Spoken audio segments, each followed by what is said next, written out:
Hi, this is Noel Salas for the Surfboard Empire. She walks in with her hands up,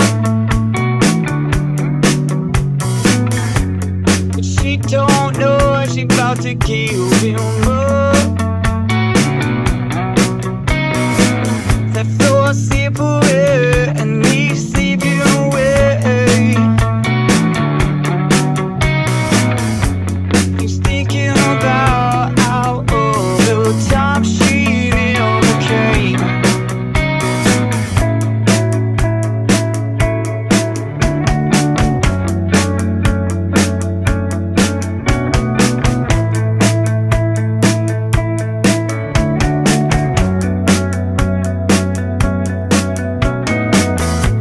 He realized he didn't think enough. Those alibis that don't match up. That floor separate and he's sleeping away. So that first set of waves in the intro, that's the Dominator II as a quad. The waves were firing. The board did not disappoint, but let me tell you what happened to me. Firewire sends over a text. Here's the stock dims. Which one do you need for review? And I said, well, the 5.4 coming in at 25.9 or the 5.6 coming in at 28 liters. Please send the 5.4. That's in my liter range.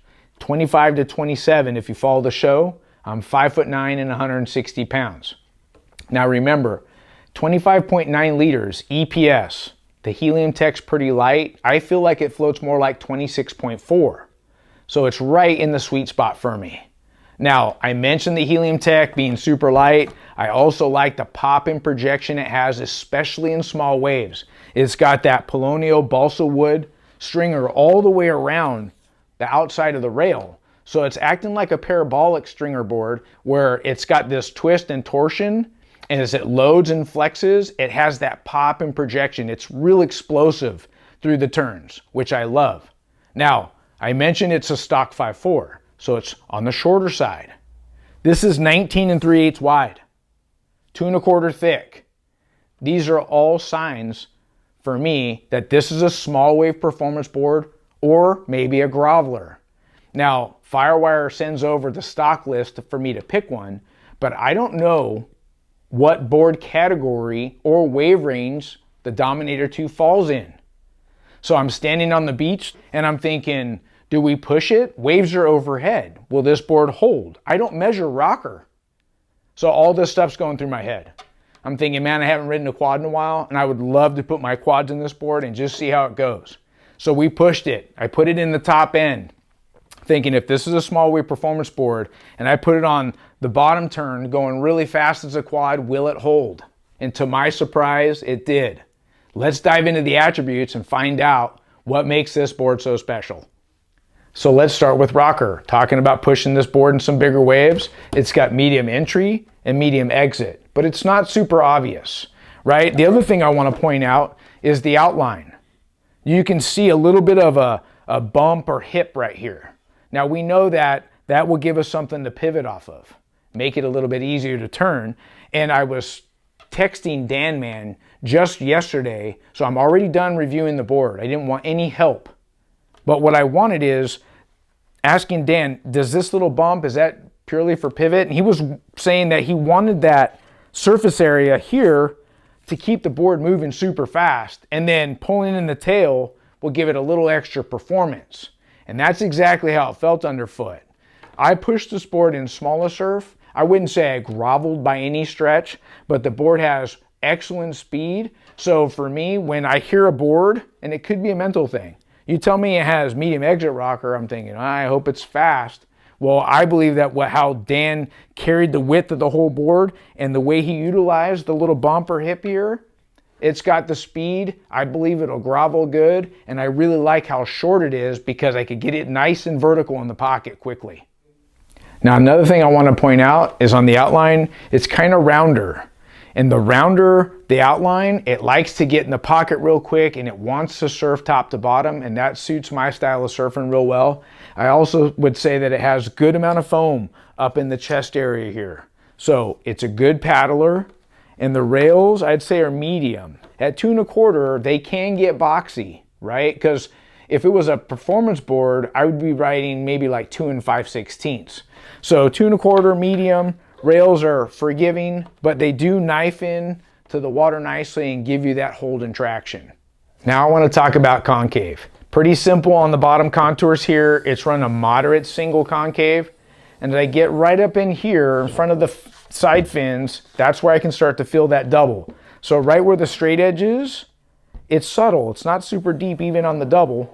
And then as I get back in here into the tail block on the last third, I'd say, of the last center box here, it's starting to have a little bit of V. So you can see it rocking, and it's getting obviously more aggressive as it gets to the end of the tail block. Now I like that double. It has the water flow. It really helps the board go rail to rail, especially at higher speeds and some chop. But the V being up a little bit higher, I really felt like that's what helped this board have that flow and roll over on rail and be able to hold it. Now I want to talk about the fins I chose. I mentioned that I started the review riding it as a quad. This is the quad set I ran. I put together some waves for you. Check it out.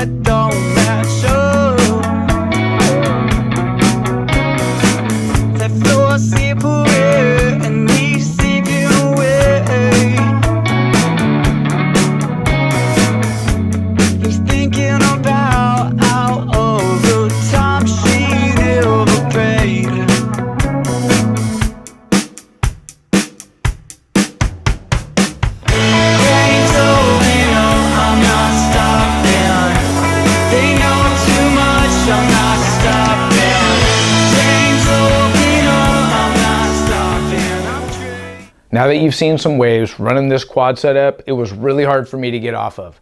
This quad set on the Dominator II was my favorite. It had that speed, that drive, that flow, and I really like the release at the peak of a turn. Now, this is my fin designs right here. So this we call the Momentum Series neutral template. It's sold as a thruster set, and what's unique about it is it has that large fin base with medium fin depth.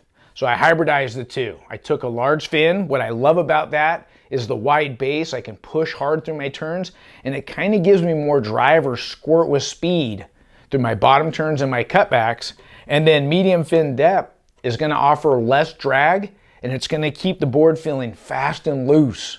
Now, the quad rears are also part of the Momentum series. They have a large base with medium fin depth, but this is a pivot set. So this is going to be a bit more upright, and I feel like pairing these two together had the best of both carving and pivot from my side fins, and these quad rears got me into the lip quick. This felt great. Now, as I changed from a quad to a thruster, I ran into a couple of problems, but it was easy to fix, just hard for me to figure out. So I kept the neutral template in so I could get that nice quick pivot, but what happened was I noticed that the leash plug on this board is up a bit further, maybe a ½ inch compared to most other boards that I ride.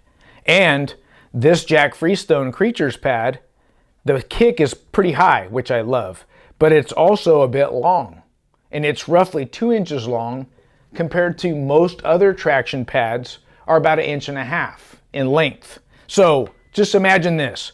If this pad was up further, let's say 1.25 inches, because I have a ½ inch more from the leash plug and a ½ inch more from the traction pad, that's going to put my foot, or this kick, up about right here.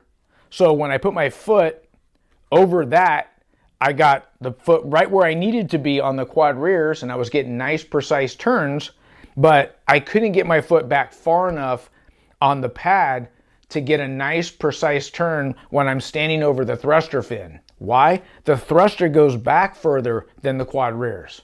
So what I had to do was I took the traction pad off and I customized a new pad, same Jack Freestone, cut out this little piece back here so I could push it back roughly 1.25 inches, and now I'm getting nice precise turns as a thruster.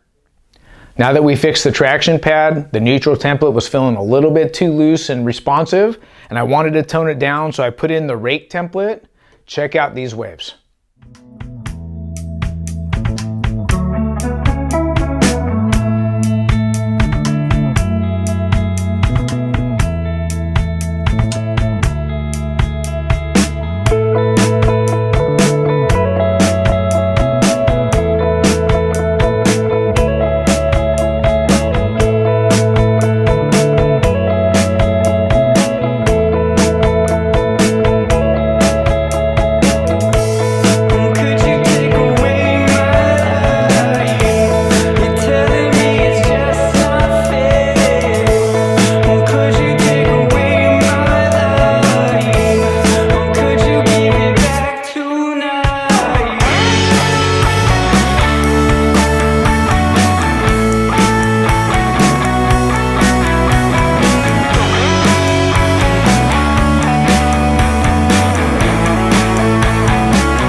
Now that you've seen a few waves, as a thruster on the Momentum Series rake template, I felt like it had better pivot. The board still had good speed, but it wasn't as smooth in transition from rail to rail.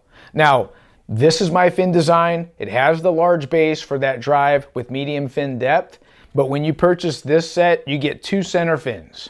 On the bigger waves, when it was head high and bigger, I ran the center fin that's the same size as the sides, and on the smaller waves, I want that tail to be a little bit more playful. I ran the smaller center fin.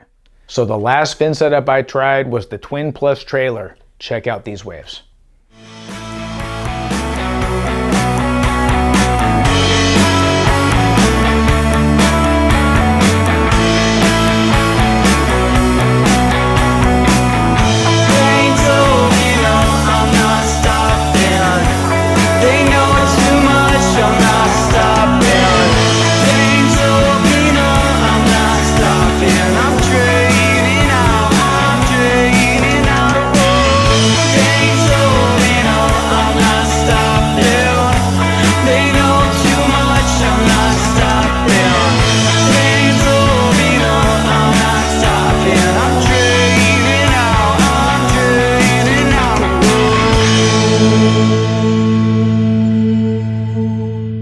Now that you've seen a few waves running this setup right here, I wish I had spent more time than one session running a Twin Plus trailer setup.